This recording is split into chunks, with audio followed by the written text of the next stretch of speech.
Hello friend, आप सभी का बहुत बहुत स्वागत है आपका अपना YouTube channel Bihari fundamental of science पर। तो आज के इस क्लास में मैं आप सभी को केमिस्ट्री के चैप्टर 1 से 16 तक जितने भी वीवीआई ऑब्जेक्टिव क्वेश्चन निकलेगा उसका हम आप लोग को ऑनलाइनर बताएंगे। तो इस वीडियो को अगर आप लोग देख लीजिएगा शुरू से अंतिम तक तो आप लोग को एग्जाम में 35 में 35 आराम से आप लोग को ऑब्जेक्टिव में आ जाएगा। 35 में 35 आप लोग को आ जाएगा। इसकी मैं 100% गारंटी लेता हूँ और आपके एग्जाम के बाद हम आप लोग को प्रूफ दिखाएंगे कितना ऑब्जेक्टिव इस वीडियो से लड़ा। तो इसलिए आप लोग वीडियो को शुरू से अंतिम तक देखिएगा। और पीडीएफ लेना चाहते हैं तो नंबर आप लोग को यह दे रहा है 62-023-38-462। आप लोग इस नंबर पर कांटेक्ट करेंगे तो आप लोग को पीडीएफ बिल्कुल फ्री में दे दिया जाएगा और आप लोग से 1 रुपया चार्ज भी नहीं लिया जाएगा। तो आप लोग ज़्यादा से ज़्यादा इस वीडियो को लाइक करिए और चैनल को सब्सक्राइब कर दीजिए। चलिए समझते देखिए, class 12 chemistry one liner question मतलब एक लाइन में आंसर बताने वाला है। ठोस पदार्थ दो प्रकार के होते हैं। ठोस पदार्थ दो प्रकार के होते हैं, क्रिस्टलीय ठोस और अक्रिस्टलीय ठोस। ये दोनों को आप लोग 2 नंबर वाला के लिए भी याद कर लीजिएगा, क्रिस्टलीय ठोस और अक्रिस्टलीय ठोस। रवादार ठोस पदार्थ को वास्तविक ठोस भी कहते हैं, मतलब रवादार ठोस को हम लोग वास्तविक ठोस के भी नाम से जानते हैं।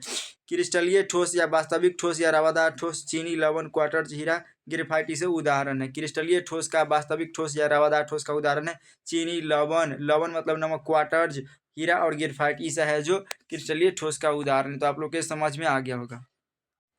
देखिए अगला है अक्रिस्टलीय ठोस। अक्रिस्टलीय ठोस को आभासी ठोस, बेरवादार ठोस, मतलब अक्रिस्टलीय ठोस का अन्य नाम है आभासी ठोस, बेरवादार ठोस। इसी तीनों का उदाहरण है क्वार्ट्ज, ग्लास, प्लास्टिक, रबर, उच्च अनुभार वाले बहुलक एटीसी है। तो इसको आप लोग याद जरूर कर लीजिएगा। क्रिस्टलीय ठोस असमदैशिक तथा दीर्घपरासी होते हैं, जबकि क्रिस्टलीय ठोस समदैशिक तथा लघु परासी होते हैं। इसको आप लोग याद कर लीजिएगा। इस सारा क्वेश्चन को आप लोग याद एक बार जरूर कर लीजिएगा। इस वीडियो को आप लोग 2 बार देख लीजिएगा, 2 बार देख लीजिएगा। एग्जाम से पहले आप लोग 2 बार देख लीजिएगा। और आप लोग को इसी प्रकार बायोलॉजी का भी ला देंगे। कल से आप लोग का एग्जाम है, कल 2 फरवरी से आप लोग का एग्जाम है। तो आप लोग रिवीजन ज़्यादा से ज़्यादा करिए ऑब्जेक्टिव को। आप लोग देखिए सहसंयोजक क्रिस्टल के उदाहरण। सहसंयोजक क्रिस्टल के उदाहरण है हीरा, ग्रेफाइट, सिलिका, सिलिकॉन कार्बाइड। ऐसा है जो सहसंयोजक क्रिस्टल के उदाहरण है। तो इसको याद कर लीजिएगा। नियमित बहुलक, नियमित बहुफलक आकृति वाला ठोस पदार्थ क्रिस्टल कहलाता है। नियमित बहुफलक वाला आकृति वाला ठोस पदार्थ क्या कहलाता है? क्रिस्टल कहलाता है। बिंदुओं का वह प्रतिरूप जो क्रिस्टल में कणों की व्यवस्था प्रदर्शित करता है आकाशीय जालक कहलाता है। इसको भी याद कर लीजिएगा। मूल क्रिस्टल तंत्रों की संख्या 7 होती है। मूल क्रिस्टल तंत्र की संख्या 7 होती है। और क्रिस्टल कितने प्रकार के होते हैं? तो क्रिस्टल के 4 प्रकार के होते हैं। और ब्रेवियस जालक कितना होता है? 14 होता है। तो ये तीनों को याद कर लीजिएगा। तीनों में से एक आएगा। आकाशीय जालक का वह सबसे छोटा भाग जिसकी त्रिविमीय पुनरावृत्ति होने पर संपूर्ण क्रिस्टल उत्पन्न होता है इकाई सेल कहलाता है। तो ये भी याद कर लीजिएगा। 2 नंबर वाला के लिए भी इंपॉर्टेंट है। आकाशीय जालक का वह सबसे छोटा भाग जिसकी त्रिविमीय में पुनरावृत्ति होने पर संपूर्ण क्रिस्टल उत्पन्न होता है इकाई सेल कहलाता है। तो इसको भी आप लोग याद कर लीजिएगा। और रुक जाइए आप लोग। और इकाई सेल होता है जो 3 प्रकार के होते हैं। इकाई सेल 3 प्रकार के होते हैं। सरल सेल जिसको हम लोग एसएससी कहते हैं, और पिंड केंद्रित और फलक केंद्रित। फलक केंद्रित को एफसीसी के नाम से जाता है और पिंड केंद्रित को बीसीसी के नाम से जाता है। तो इसको आप लोग याद कर लीजिएगा कि इकाई सेल 3 प्रकार के होते हैं, सरल सेल, पिंड केंद्रित सेल और फलक केंद्रित सेल। ब्रेवियस जालकों की संख्या 14 होती है। ब्रेवियस जालकों की संख्या कितना होती है? 14 होती है। तो इसको भी याद कर लीजिएगा। आयनिक क्रिस्टल केवल द्रव अवस्था में विद्युत के सुचालक होते हैं। आयनिक क्रिस्टल होते हैं ना जो द्रव अवस्था में रहेंगे तो विद्युत का चालक हो करेगा, सुचालक नहीं तो नहीं। जैसे NaCl हो गया, NaCl अगर यह द्रव अवस्था में रहेगा तभी इससे विद्युत का प्रवाह हो जाएगा। Na और प्लस में Cl होता है। तो द्रव जैसे हो गया KCl हो गया, तो K2SO4 ऐसा है जो क्या है? इस आयनिक क्रिस्टल है। तो इसको आप लोग याद जरूर कर लीजिएगा। सिलिकॉन में आर्सेनिक मिलाने की क्रिया को डोपिंग कहते हैं। अगर सिलिकॉन है, सिलिकॉन में ना अगर हम लोग आर्सेनिक मिला देंगे, आर्सेनिक को हम लोग क्या एस मिला देंगे, तो इस दोनों को मिलाने की प्रक्रिया को क्या कहते हैं? तो दोनों को मिलाने की प्रक्रिया को हम लोग डोपिंग कहते हैं। तो यह 2 नंबर वाला के लिए इंपॉर्टेंट है डोपिंग। तो इसको भी आप लोग देख लीजिए। अब अगला देखिए, कोरंडम सहसंयोजक क्रिस्टल का उदाहरण है। कोरंडम है ना जो सहसंयोजक क्रिस्टल का उदाहरण है। ग्रेफाइट विद्युत का सुचालक होता है। ग्रेफाइट विद्युत का सुचालक होता है क्योंकि इसके पास मुक्त इलेक्ट्रॉन होते हैं। मतलब ग्रेफाइट होते हैं जो विद्युत का सुचालक होता है, इसमें मुक्त इलेक्ट्रॉन होता है। आणविक क्रिस्टल में वांडर वाल बल्स लगता है। आणविक क्रिस्टल होता है उसमें वांडर वाल्स बल लगता है। शॉटकी दोष में क्रिस्टल का घनत्व कम हो जाता है। शॉटकी दोष में क्रिस्टल का घनत्व कम हो जाता है तथा फ्रैंकल दोष में क्रिस्टल का घनत्व अपरिवर्तित रहता है। तो इसको याद कर लीजिएगा। अब रुक जाइए 1 मिनट और आप लोग को। आयनिक क्रिस्टल जल में विलय होते हैं। जो आयनिक क्रिस्टल होंगे ना, जैसे आयनिक क्रिस्टल में हो गया NaCl, KCl ऐसा होता है जो जल में विलय होते हैं। आयनिक क्रिस्टल जल में विलय होते हैं तथा इसके अवयवी कण धनायन और ऋणायन होते हैं। जैसे देख लीजिए 1 मिनट। जैसे आयनिक क्रिस्टल हो गया Na और प्लस में Cl, तो यह Cl माइनस में होता है और Na प्लस में होता है, तो यह धनायन हो गया और Cl माइनस में हो गया। ब्रेक का समीकरण एन लेमडा बराबर 2d साइन थीटा होता है, तो इसको भी याद कर लीजिएगा। और आप लोग को इस वीडियो से ना, आप लोग को हम बोल रहे हैं 35 में 35 आप लोग को ऑब्जेक्टिव बन जाएगा। इस वीडियो को देखिएगा तो आप लोग 35 में 35 ऑब्जेक्टिव बना के आइएगा एग्जाम के अंदर। तो आप लोग इस वीडियो को जरूर देख लीजिएगा और आप लोग को ज़्यादा इधर उधर भटकने की जरूरत नहीं, मात्र इस वीडियो को देखिएगा। उसके बाद आप लोग को कोई जरूरत केमिस्ट्री में ज़्यादा पढ़ने की जरूरत नहीं, इस वीडियो को आप लोग देख लीजिएगा। NaCl क्रिस्टल की संरचना में सोडियम, NaCl का मतलब होता है सोडियम क्लोराइड, क्रिस्टल की संरचना में F से C में होती है, जबकि CaCl क्रिस्टल की संरचना में BCC होती है। तो इसको याद कर लीजिएगा, सीजियम क्लोराइड में BCC होती है और NaCl क्लोराइड में F से C होती है। वह बिंदु दोष जो पदार्थ के घनत्व को कम कर देता है शॉर्टकी दोष कहलाता है। तो आप लोग शॉर्टकी दोष को याद कर लीजिएगा, फ्रैंकल दोष और शॉर्टकी और फ्रैंकल दोष में अंतर। वह बिंदु दोष जो पदार्थ के घनत्व को कम कर देता है शॉर्टकी दोष कहलाता है, इसको याद जरूर कर लीजिएगा।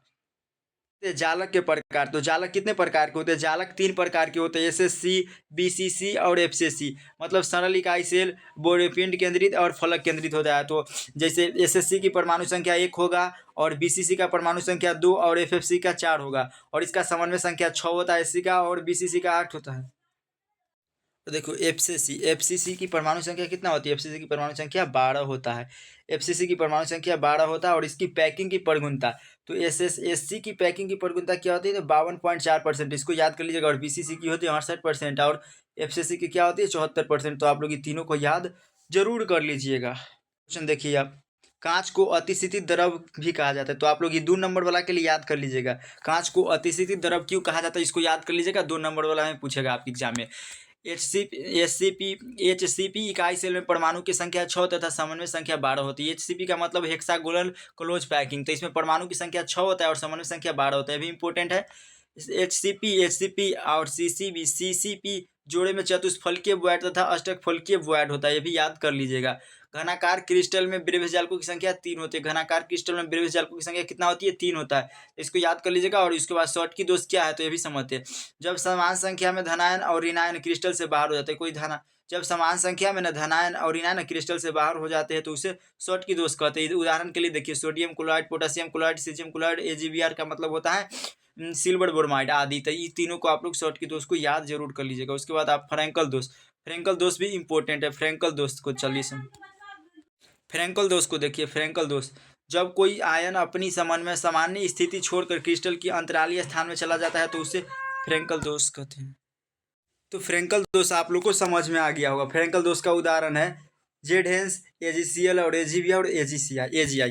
तो इस सभी को आप लोग याद कर लीजिएगा। एग्जाम्पल आपके एग्जाम में पूछेगा कि निम्नलिखित में फ्रैंकल दोष कौन है, तो आपको ये एग्जाम्पल है तो आप लोग टिक मार दीजिएगा। क्रिस्टल रवा में इलेक्ट्रॉन ऋणायन खाली स्थान में छोड़ दिया जाता है तब F केंद्र कहलाता है। F केंद्र यानी F सेंटर कहलाता है, F सेंटर दोष कहलाता है।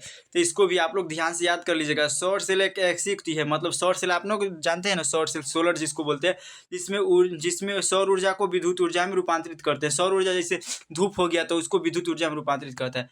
2 या 2 से अधिक रासायनिक पदार्थों का मिश्रण समांग मिश्रण कहलाता है। 2 या 2 से अधिक रासायनिक पदार्थों का समांग मिश्रण विलयन कहलाता है। तो इसको आप लोग याद कर लीजिएगा।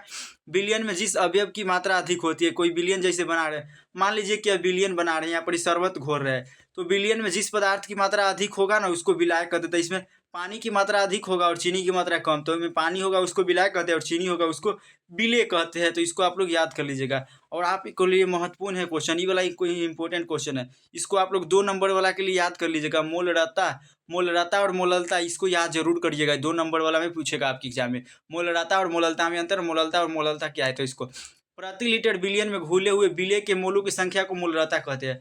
प्रति लीटर मान लीजिए को बिलियन है, इसमें जितना चीनी या पानी घुला हुआ है तो उसको हम लोग बिलियन उसको मोलरता कहते हैं। तो प्रति लीटर बिलियन में घुले हुए विलेय के मोलों की संख्या को मोलरता कहते हैं। इसका M बराबर फॉर्मूला होता है N और पाउंड में V होता है, इसको याद कर लीजिएगा। और ताप में परिवर्तन होने पर बिलियन के आयतन में भी परिवर्तन होता है। ताप में परिवर्तन होने पर बिलियन के आयतन में भी परिवर्तन होता है, अतः ताप परिवर्तन से बिलियन की मोलरता भी परिवर्तित हो जाती है, इसको याद जरूर कर लीजिएगा।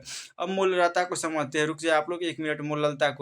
मोललता को समझते हैं। तो प्रति किलोग्राम विलायक में घुले हुए विलेय की मोलों की संख्या को मोललता कहता है। इसका फॉर्मूला होता है M बराबर N अपाउंड में W होता है, इसको याद कर लीजिएगा। और ताप परिवर्तन से विलायक का द्रव्यमान अपरिवर्तित रहता है। ताप परिवर्तन से विलायक का द्रव्यमान अपरिवर्तित रहता है, अतः विलयन की मोललता पर ताप परिवर्तन का कोई प्रभाव नहीं पड़ता। इसको याद कर लीजिएगा।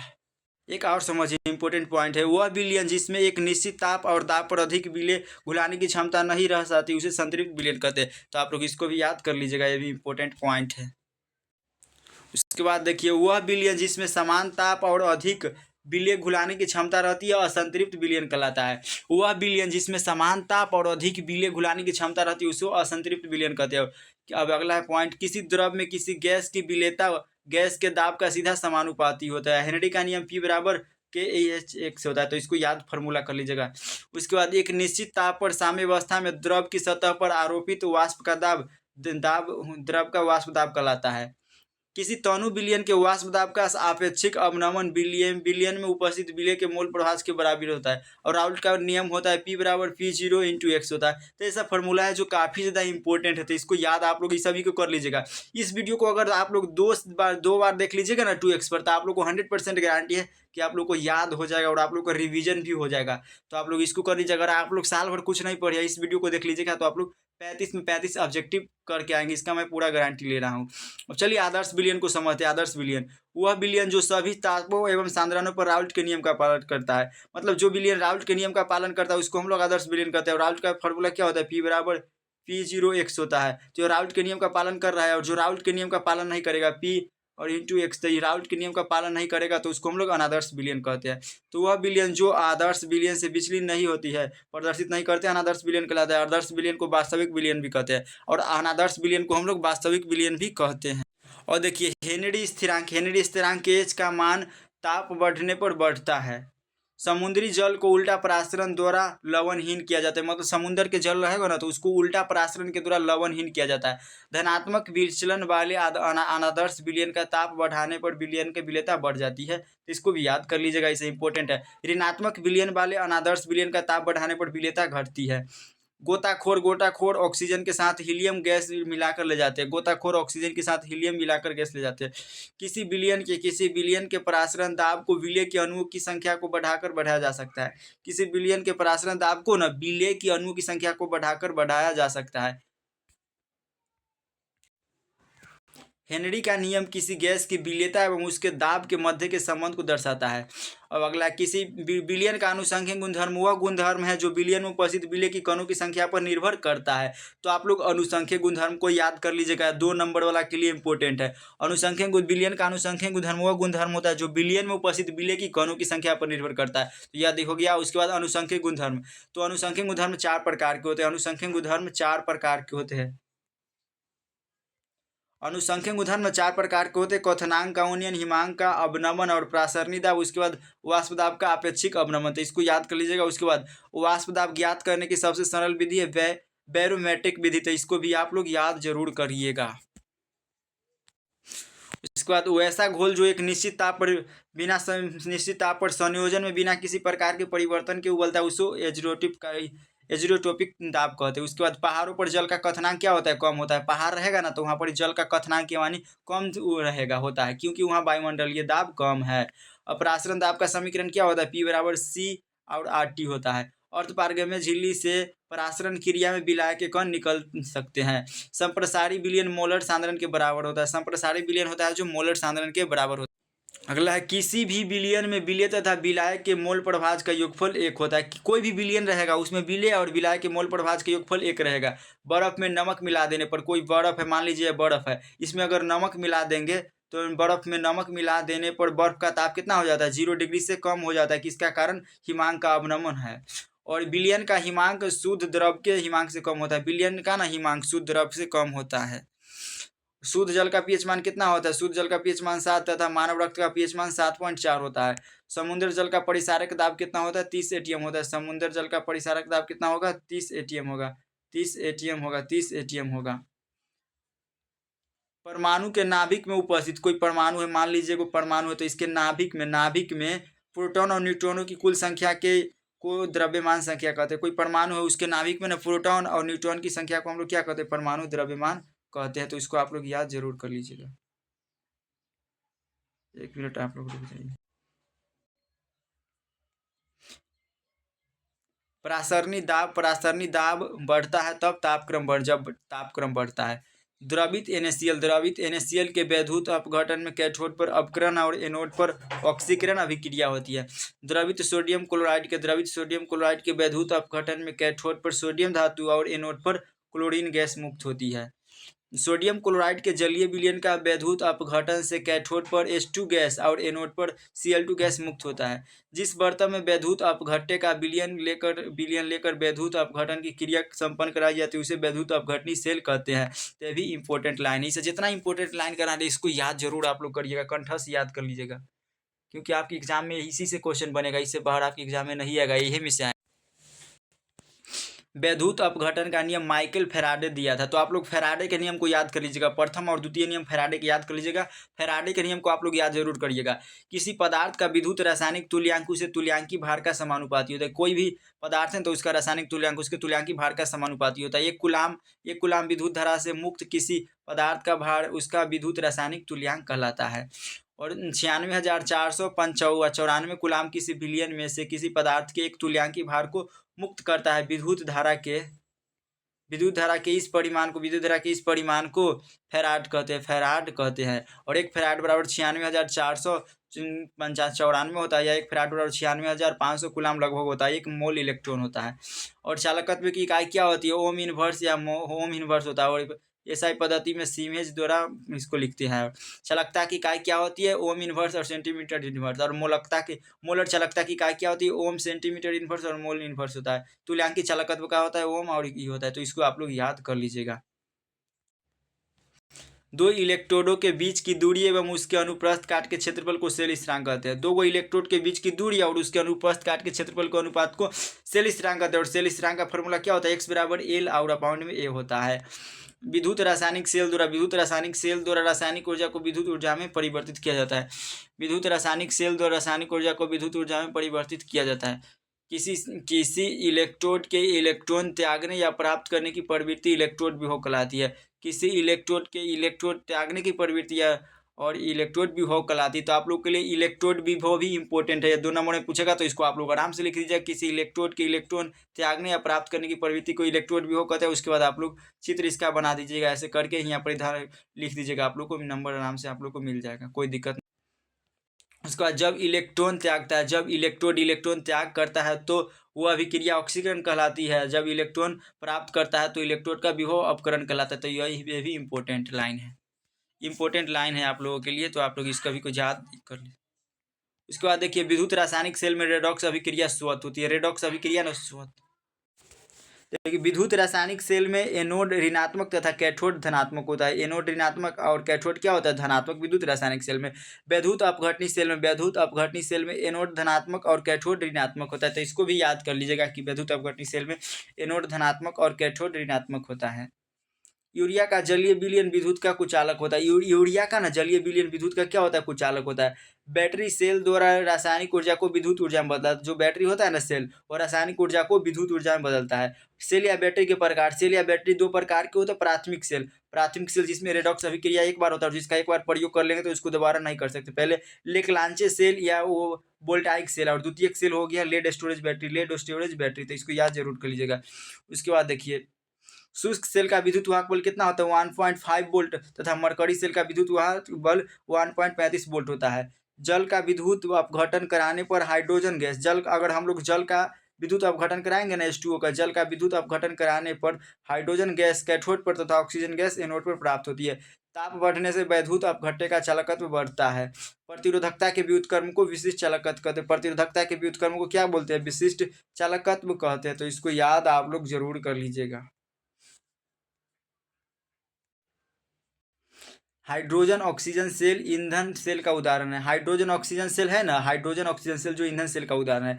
और 96,500 कुलाम विद्युत धारा कॉपर सल्फेट के घोल से ना 31.75 कुलाम मुक्त होता है। तो ये भी इंपॉर्टेंट है, ये भी इंपॉर्टेंट लाइन है। फैराडे का विद्युत अपघटन का द्वितीय नियम है ना, जो विद्युत अपघट्य के समतुल्य भार से संबंधित है।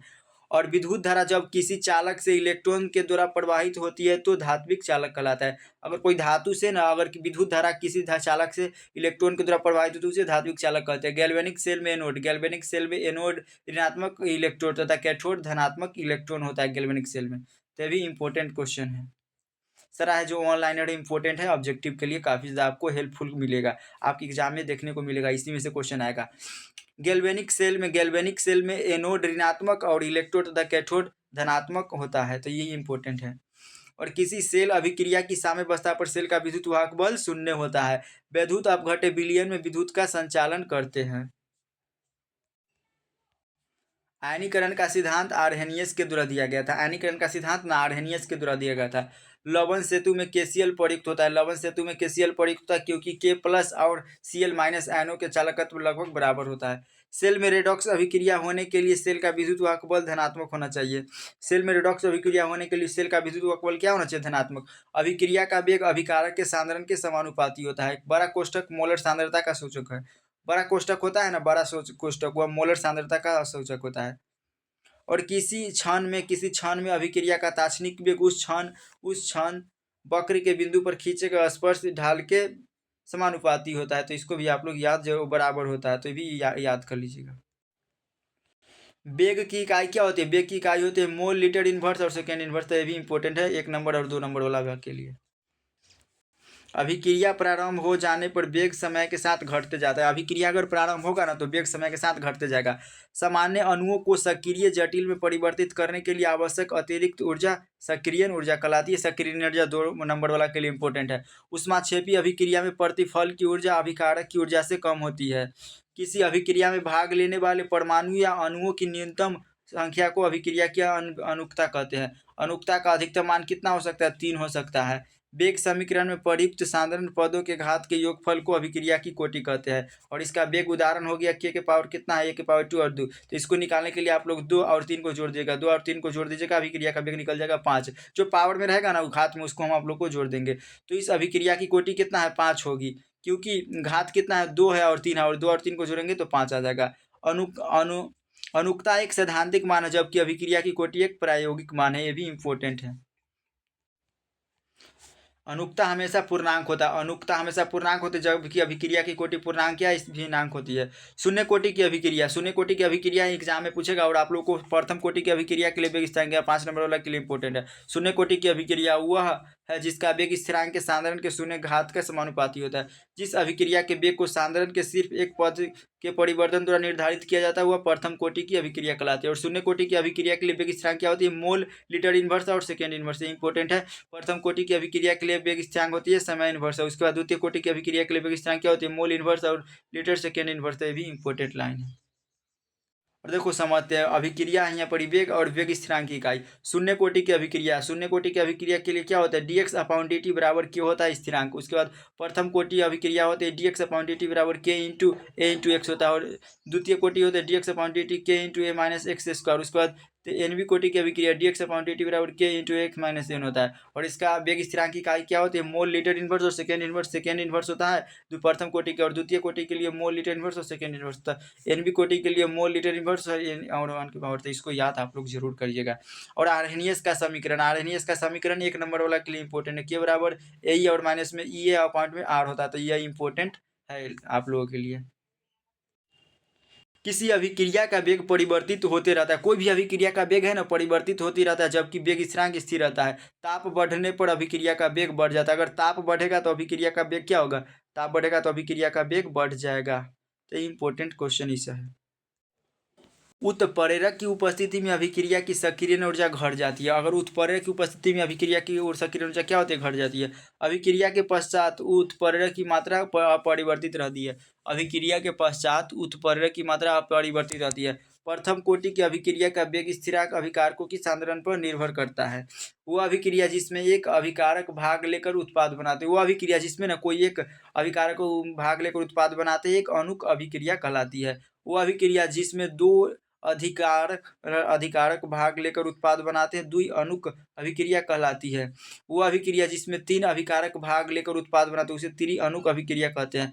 किसी रासायनिक अभिक्रिया की दर ताप बढ़ने के साथ बढ़ती है। किसी भी रासायनिक अभिक्रिया की दर ताप बढ़ने के साथ बढ़ती है। प्रथम कोटि की अभिक्रिया अर्ध आयु प्रतिकारक के प्रारंभिक सांद्रण पर निर्भर नहीं करता है। तो इसे इंपॉर्टेंट लाइन है, इसी में से आपके एग्जाम में आएगा। इससे किसी पदार्थ के प्रतिक्रिया करने का दर सक्रिय भार पर निर्भर करता है। शून्य कोटि की अभिक्रिया की दर क्या होती है? निश्चित होती है। शून्य कोटि की अभिक्रिया की दर निश्चित होती है। किसी रासायनिक अभिक्रिया में वेग निर्धारक पद मंद पद कहलाता है। सक्रिय संकर ऊर्जा अभिकारक तथा उत्पादों की ऊर्जा से अधिक होती है। ठेल्स ऊर्जा क्या होती है? सक्रिय ऊर्जा प्लस अणु ऊर्जा। तो ये भी इंपॉर्टेंट है। जब रासायनिक अभिक्रिया होती है तो प्रतिक्रिया की दर समय के साथ घटती है। अधिकांश अभिक्रिया के लिए ताप गुणांक का मान 2 और 3 के बीच होता है। अधिकांश अभिक्रिया के लिए ना ताप गुणांक का मान 2 और 3 के बीच होता है। प्रथम कोटि की अभिक्रिया के लिए टी हाफ का मान 0.693 अपाउंड में क्यों होता है? किसी भी अभिक्रिया में उत्प्रेरक अभिक्रिया के वेग को बढ़ाता या घटाता है। किसी पदार्थ के क्रिया करने का दर सक्रिय द्रव्यमान पर निर्भर करता है। शून्य कोटि की अभिक्रिया के लिए वेग तथा वेग स्थिरांक की इकाई क्या होती है? समान होती है। शून्य कोटि की अभिक्रिया के लिए वेग तथा वेग स्थिरांक की इकाई समान होती है। अधिशोषण सतह पर होने वाली घटना है। अधिशोषण होता है ना, जो सतह पर होने वाली घटना है, और अधिशोषण ऊष्माक्षेपी घटना है। अधिशोषण की मात्रा अधिशोष्य के क्रांतिक ताप के समानुपाती होता है। किसी अधिशोषक के सतह से अधिशोषित हुए पदार्थ के बाहर निकलने की प्रक्रिया को विशोषण कहते हैं। और विशोषण ऊष्माक्षेपी अभिक्रिया है। विशोषण है जो ऊष्माक्षेपी अभिक्रिया है, वह प्रक्रिया जिसमें अधिशोषण तथा अवशोषण दोनों साथ साथ होती है उसे शोषण कहते हैं। तो ये इंपॉर्टेंट है। अधिशोषण दो प्रकार के होते हैं। अधिशोषण दो प्रकार के होते हैं, भौतिक अधिशोषण और रासायनिक अधिशोषण। भौतिक अधिशोषण में लगभग 20 से 40 किलो मोल ऊर्जा उत्सर्जित होती है, और रासायनिक अधिशोषण में लगभग 40 से 400 किलो जूल ऊर्जा मोल उत्सर्जित होती है। उसके बाद भौतिक अधिशोषण उत्कर्मणीय होता है। भौतिक अधिशोषण उत्कर्मणीय होता है, लेकिन रासायनिक अधिशोषण क्या होता है? अनुत्कर्मणीय होता है। भौतिक अधिशोषण बहुआण्विक स्तर बनाता है। भौतिक अधिशोषण बहुआण्विक स्तर बनाता है, लेकिन रासायनिक अधिशोषण एक आणविक स्तर बनाता है।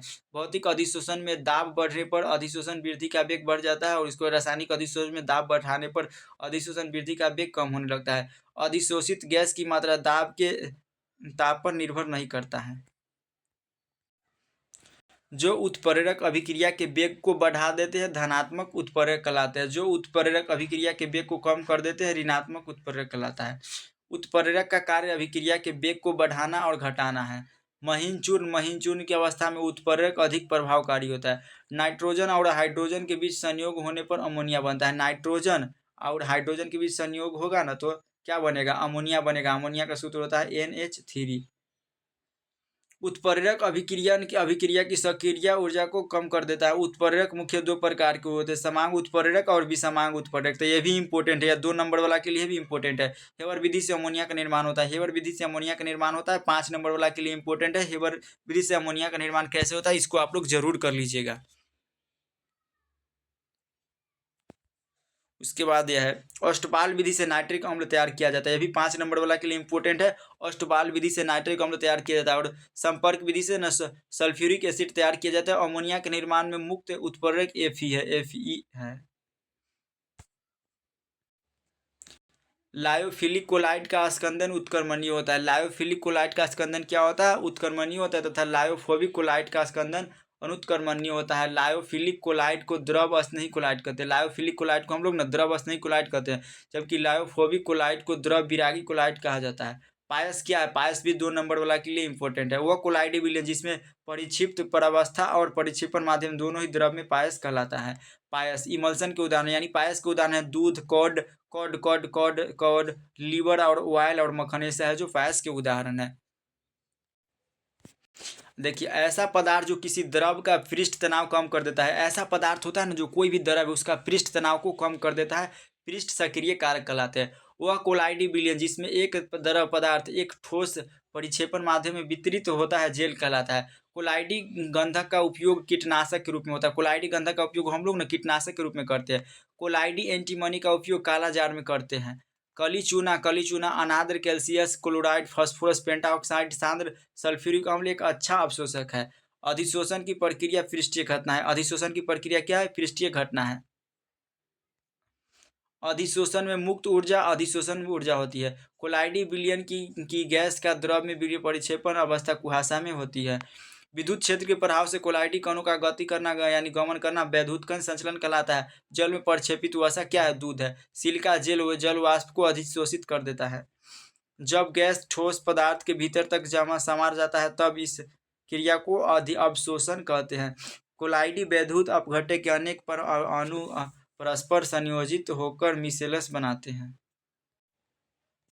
जब उत्प्रेरक अभिकारक एवं प्रतिफल सभी एक ही भौतिक अवस्था में हो तब वह समांग उत्प्रेरक कहलाता है। समांग उत्प्रेरक याद कर लीजिएगा, उसके बाद विसमांग उत्प्रेरक। जब उत्प्रेरक अभिकारक भिन्न भिन्न भौतिक अवस्थाओं में हो तो वह विसमांग उत्प्रेरक कहलाता है। उत्प्रेरक मुख्य दो प्रकार है, पहला है मध्यवर्ती योग बनाने का सिद्धांत और अधिशोषण सिद्धांत। उत्प्रेरक की उपस्थिति में क्रिया विधि में परिवर्तन होने से अभिक्रिया की संकीर्ण ऊर्जा कम हो जाती है और डायस्टेज स्टार्च को माल्टोज शर्करा में परिवर्तित कर देता है। माल्टोज शर्करा को ग्लूकोज में परिवर्तित कर देता है। जाइमेज जो एसिस्ट कोशिकाओं से प्राप्त होता है ग्लूकोज को एंजिल अल्कोहल यानी एथेनॉल में परिवर्तित कर देता है। यूरिया के जल अपघटन को उत्प्रेरित करता है। इन्वर्टेड चीनी को ग्लूकोज एवं फ्रुक्टोज में परिवर्तित करता है। लैक्टोबैसिलस दूध को दही में परिवर्तित कर देता है। लैक्टोबैसिली दूध को दही में परिवर्तित कर देता है। वे पदार्थ जो एंजाइम की क्रियाशीलता को बढ़ा देते हैं सह एंजाइम कहलाते हैं। उदाहरण एक विटामिन के साथ एंजाइम का उपयोग करने पर एंजाइम की क्रियाशीलता में अत्यंत वृद्धि हो जाती है। एंजाइम का मुख्य अवयव क्या है? प्रोटीन है जो एंजाइम का मुख्य अवयव है। भौतिक अधिशोषण की क्रिया कक्ष ताप पर निर्भर करती है। वे पदार्थ जो एंजाइम की क्रियाशीलता में बाधक बन जाते हैं निरोध या विष कहलाते हैं। उदाहरण के लिए Ag और प्लस में H2। वास्तविक बिलियन में पदार्थ विलेय के कणों का आकार 10⁻⁷ सेंटीमीटर होता है। कोलाइडी बिलियन में पदार्थों के कणों का आकार 10⁻7 और -5 के बीच होता है। निलंबन में पदार्थ के कणों का आकार कितना होता है? 10⁻7 या इससे अधिक होता है। लायोफोबिक कोलाइड के उदाहरण आर्सेनिक सल्फाइड, फेरिक और हाइड्रोक्साइड, सोना तथा अन्य धातु। लायोफिलिक कोलाइड के उदाहरण क्या है? प्रोटीन, स्टार्च, रबर, जिलेटिन और गोंद आदि। स्टार्च के जल अपघटन में डायस्टेज एंजाइम का उपयोग होता है। P2O5 एक अच्छा अवशोषक है। रासायनिक अधिशोषण में एक परत होती है। रासायनिक अधिशोषण में एगो परत होगा, और भौतिक अधिशोषण में अनेक। अपवहन के द्वारा कोलाइडी विलयन का शोधन किया जाता है। तो अपवहन के द्वारा कोलाइडी विलयन का शोधन करते हैं। दूध जल में प्रक्षेपित वसा है। द्रव स्नेही कोलाइड के अस्थायित्व का प्रमुख कारण क्या है? आवेश। सामान्य ताप एवं दाब पर किसी गैस के 1 मोल का आयतन 22.4 लीटर होता है। रासायनिक अधिशोषण की दर ताप व दाब बढ़ने से बढ़ती है। वह अकार्बनिक पदार्थ जिसकी विशिष्ट रासायनिक संरचना तथा क्रिस्टलीय संरचना होती है खनिज कहलाता है। खनिज जिससे धातु का निष्कर्षण होता है अयस्क कहलाता है। अयस्क में उपस्थित अशुद्धि को गैंग या आघात्री कहते हैं। अयस्क में जो अशुद्धि रहता है उसको गैंग या आधात्री कहते हैं। अयस्क से गैंग को अलग करने के लिए डाले जाने वाले पदार्थ को फ्लक्स कहते हैं। गैंग और फ्लक्स आपस में मिलकर अश्लेष बनाता है। गैंग और फ्लक्स आपस में मिलकर क्या बनाता है? अश्लेष बनाता है। सभी अयस्क खनिज होते हैं। सभी अयस्क क्या होते हैं? खनिज होते हैं, किंतु सभी खनिज अयस्क नहीं होते। पृथ्वी की सतह या गर्भ में प्राकृतिक रूप से पाया जाने वाला तत्व या यौगिक को हम लोग खनिज कहते हैं। 2 या 2 से अधिक धातु का मिश्रण क्या कहलाता है? धातु मल कहलाता है। उत्प्रेरक एक वस्तु, उत्प्रेरक क्या है? एक वस्तु जो साम्यावस्था प्राप्त करने के समय को कम कर देता है। कुछ महत्वपूर्ण अयस्क देखो, अयस्क जैसे ऑक्साइड का अयस्क क्या होगा? ऑक्साइड है जैसे Al2O3, Cu2O और Zn और Fe2O3 सहजो ऑक्साइड है। और सल्फाइड का Ag2S, Cu2S, Zn और HGS और PbS भी हो जाएगा, PbS। उसके बाद कार्बोनेट हो गया, सल्फेट हो गया, नाइट्रेट हो गया, इसे को आप लोग देख लीजिए। इस सभी को आप लोग एक नज़र देख लीजिए। और इस जैसे क्लोराइड में NaCl, KCl, तो इस सभी को आप लोग स्क्रीनशॉट लेके इसको आप लोग 2 बार वीडियो को देख लीजिएगा और याद कर लीजिएगा। इसे क्वेश्चन को आप लोग स्क्रीनशॉट लेके और याद कर लीजिएगा। प्रमुख धातु के अयस्क देखिए, जैसे मैग्नीशियम का अयस्क क्या होता है? मैग्नीशियम का अयस्क होता है डोलामाइट और उसका formula calcium carbonate, magnesium carbonate, asbestos CaSiO3, MgSiO3, magnesite MgCO3। उसके बाद कार्नेलाइट का KCl, MgCl2, CH2, टॉल का Mg और 4Ag हो गया। उसके बाद जिंक Zn का देखिए, जिंक का हो गया zinc blende Zn, zincite calamine, उसके बाद हेमीफोराइट। उसके बाद पारा का HGS होता है, टीन का कैसीराइट होता है, लोहा का haematite, magnetite, siderite, iron pyrite और लिमोनाइट। तो इसे आप लोग याद कर लीजिएगा। अयस्कों को आप लोग याद कर लीजिएगा। प्रमुख धातु के अयस्क के आप लोग याद कर लीजिएगा फॉर्मूला सहित। आप लोग को 2 नंबर इससे कंप्लीट। उसके बाद देखिए लेड का क्या होता है? लेड का PbS होता है गेलेना। और सिल्वर का silver glass Ag2S, horn glass AgCl और पायराइट होता है। उसके बाद अल्युमिनियम का बॉक्साइट होता है, कोरंडम होता है, कार्नालाइट होता है। उसके बाद तांबा का होता है कॉपर, कॉपर पाइराइट। उसके बाद क्यूफराइट, कॉपर ग्लास, मालाकाइट, उसके बाद को होता है, उसके बाद सोना धातु सामान्यतः मुक्त अवस्था में पाया जाता है। सोना होता है ना जो मुक्त अवस्था में पाया जाता है। सोडियम धातु के निष्कर्षण में वैद्युत धातु क्रम का प्रयोग करते हैं। सोडियम धातु होता है ना, सोडियम का फॉर्मूला Na होता है और इसके निष्कर्षण में वैद्युत धातु क्रम का प्रयोग करते हैं। देखिए कॉपर पराइट में दो अलग अलग धातु उपस्थित होते हैं। कॉपर पराइट में दो अलग अलग धातु उपस्थित होते हैं। लोहे का मुख्य अयस्क ऑक्साइड अयस्क हेमाटाइट होता है। लोहे का मुख्य अयस्क क्या होता है? हेमाटाइट। और धातु के ऑक्साइड को कार्बन या कार्बन मोनोऑक्साइड के द्वारा धातु में अपकृत करने की क्रिया परागलन कहलाती है। सोना और चांदी के निष्कर्षण के लिए साइनाइड विधि का उपयोग होता है। सोना या चांदी के निष्कर्षण के लिए ना हम लोग साइनाइड विधि का उपयोग करते हैं। पाइरोलुसाइट मैग्नीज का अयस्क है। पाइरोलुसाइट क्या है? मैग्नीज का अयस्क है। वाटे भट्टी में आयरन ऑक्साइड के ऑक्साइड का अपचयन होता है। कॉपर का मुख्य अयस्क क्या होता है? कॉपर का मुख्य अयस्क होता है कॉपर पराइट CuFeS2 होता है। एक विधि जिसमें किसी धात्विक अयस्क को हवा की अधिकता में उसके गलनांक के नीचे गर्म किया जाता है उसको क्या बोलते हैं? उससे हम लोग भर्जन कहते हैं। कॉपर धातु का शोधन वैद्युत अपघटनी विधि द्वारा किया जाता है। कॉपर धातु का शोधन किसके द्वारा किया जाता है? तो वैद्युत अपघटनी विधि के द्वारा किया जाता है। और जिंक ब्लेड अयस्क का सांद्रण फेन उत्प्लावन विधि द्वारा किया जाता है। अल्युमिनियम धातु भूपर्पटी में प्रचुरता से पाई जाती है। नाइट्रेट लवण जो खनिजों में सबसे कम मात्रा में पाया जाता है। नाइट्रेट लवण होता है ना जो खनिज में सबसे कम मात्रा में पाया जाता है। और कॉपर धातु का शोधन विद्युत विच्छेदन क्रिया के द्वारा कहता है। स्पेल्टर अशुद्ध जिंक है।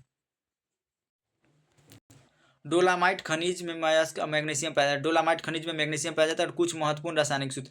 कॉपर पराइट का रासायनिक सूत्र होता है CuFeS2। नीला थोथा का होता है CuSO4 और H2। और फ्रियोन या फ्लोरोकार्बन का होता है CCl2 और F2।